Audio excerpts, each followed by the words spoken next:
Hey everyone, welcome to a new video, and today we are going to take a look at the Overlord Greninja over here. But before we do that, let's just take a look at the events really quick. So first of all, we have a Monopoly event over here, so multiple people have been asking about this event, if it's worth to spend. Mostly because a lot of people just want to go for the costume. Like the Lily costume is actually an amazing costume. If we go over here and check it out what this costume provides. Lily Campus. When the Pokemon HP is lower than 75%, permanently increase your physical attack and special attack, defense and special defense, and speed, all of this by 10%. It's actually an awesome costume, not gonna lie, especially if you're playing like tanky Pokemon, or not even just tanky Pokemon, but just saying that the tanky Pokemon would benefit a little bit more from this. So, being this an amazing costume, is it worth to spend over here? So, last night on stream, I did a little test.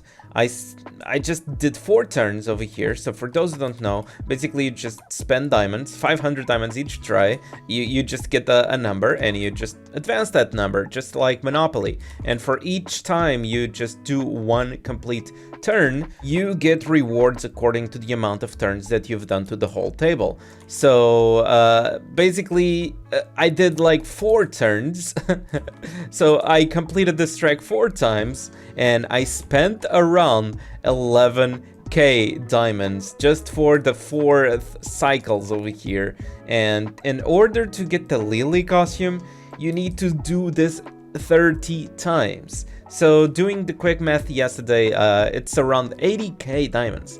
80,000 diamonds. I mean, you still also get the Diancie doll and also some furniture over here. But honestly, 80,000 diamonds? I would not really advise you to spend 80,000 diamonds just for the costume, unless, like, of course, you're the kind of person that doesn't have anything else to do in game. But for example, myself, I would rather spend those 80,000 diamonds in furniture events, the events that sometimes show over here on the Happy Exchange. Of course, you also get like more rewards according to the amount of times you play, because for example, that was around 24 times that I played, and I got the 4 turns, but I also got more rewards up here. But honestly, like, there's nothing very interesting up here either. But hey, speaking of the Happy Exchange, Firebook Exchange, so for those who are interested, just feel free, don't forget to claim your Firebooks. And also, scrolling to the end, we have the Delibird transport coupons for those Unishards, so get those Delibird transport coupons, get those Unishards, and have fun. And Overlord Greninja stickers, kind of expensive. Not kind of, really expensive. And let's explain why, because we have Overlord Greninja over here. Oh, yeah, before we go into the Greninja, just quick reminder that if you are interested, there are Unishards dropping over here on the normal and elite dungeons. Okay, let's go to the Greninja. First of all, why is this Greninja blue? That's the big thing. It's a very important deal. The shiny Greninja should be black. Look at this guy. He looks cool. That's like one of the coolest shinies that exist in the game. But this guy, come on. He's an Overlord. He should be black. Now, is this Pokemon good? Okay, for those who are just interested to know if he's good or not, he's bad, okay? He is bad. I'll explain why in a bit, but if you don't feel like watching, at least leave a like on the video, okay, before you leave. Okay, bye. Oh, you are still here? Okay, let's check the Pokemon then. Taking a look at the passive. Ash Greninja's speed and special attack is increased by 20% every time a Pokemon releases water-type skills. So this is already interesting, and not just that. When any Pokemon on the battlefield dies, this Pokemon may take another turn of action. This might mean that if any Pokemon dies in the battle, this will just force Greninja to move. So we were thinking of pairing Greninja, for example, with a Pokemon that has a Spotlight ability. This way, this Pokemon just dies, he's targeted, it just dies, and makes Greninja move in case you're slow. Going to his skills, I mean, he doesn't have anything like very interesting, to be honest. He has a Dark type skill and a Water type skill. Both skills have the same skill power, honestly. Both skills do basically the same, because this one just taunts, and if the enemy is already taunted, it applies bleeding. This one applies bleeding, and if the enemy is already bleeding, it applies taunt. So it's basically the same skill, and the Z skill just forces both of those statuses at the same time. For those who don't know, taunting just means that they cannot use any buffing skills. So for example, if you taunt a Lugia, Lugia will not be able to use his buff, he's forced to use an attacking skill. And as you can see, let's use the dark one over here. It's basically exactly the same thing, exactly the same skill power. Both Pokemon's are surviving with the same HP, and sadly nothing ignores shields, nothing ignores anything. And then we were talking about this skill over here, which is his buff, is like gives a shield to everybody. Hey, everybody has a shield now. Now, this one is different, because the description there's nothing. There's nothing. Never mind. I have no idea what the Z skill of this shield thing does. I really have no idea, because the description is exactly the same.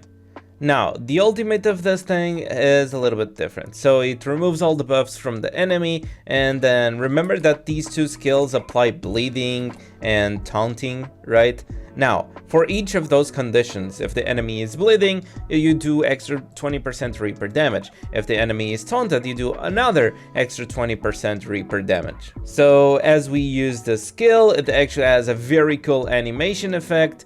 I mean, he does deal a little bit of damage with his ultimate, not much. Now, making a team with this guy could be interesting. I would actually just use Overlord Zoroark right now and use something like Earth Evil, because he has something interesting in his passive, which is like, well, he gets speed and special attack for 3 rounds every time water type skills are released, right? But here's the sad thing. Here's the very sad thing about this. And it's a very, very sad thing. His water skills do not stack, which means that he probably needs another Pokemon in the team to use a water type skill in order to stack. So for example, we see some icons over here. I have 485k special attack, right? I use a water skill.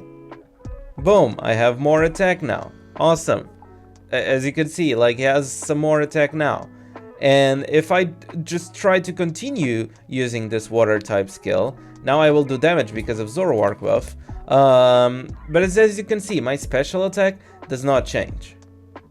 It's not changing at all because it's not stacking. The passive does not stack if he's the only one using a water type skill. He needs the other Pokemons to use a water type skill, which kinda sucks, really. And the reason, like, why I'm saying also it kinda sucks is because he lacks damage, that's for sure. For example, his abilities, speed boost and adaptability. Nothing that you can work better over here. Unless you want intelligence to have that increase in special attack, that could be nice as well. Actually, let's do that since we have a Volcanion support, so it might be interesting to have the adaptability.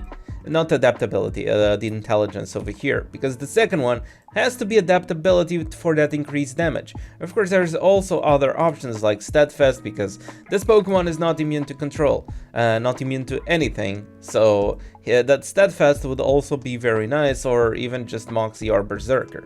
But hey, let's go against a better team over here and let's see how this works out. Let me just do this to 3x since I'm not displaying anything right now. So, we're just gonna do the Z buff over here of the Zoroark, and we start with a Water Shuriken just to stack, at least put 1 stack on the passive.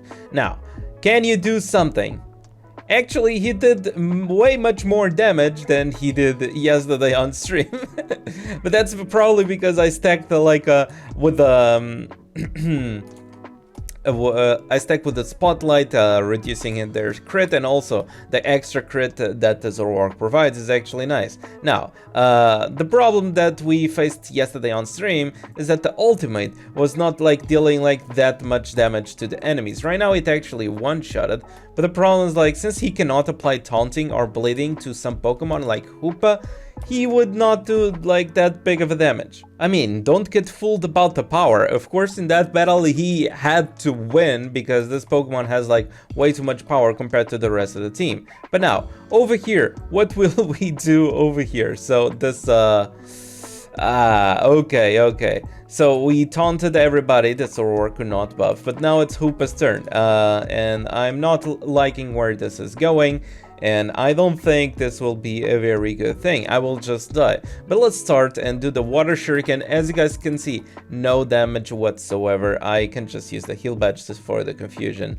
But even if I just try and do something like this, this is the problem. Not very much big amounts of damage, sadly. I honestly even feel that I was lying somehow, because like it felt like I dealt a little bit too much damage. Let me just look at the icons over here under the Hoopa. Am I applying anything to the Hoopa itself? Like any no, I just increased his attack because of Zoroark. Oh no, that's not good.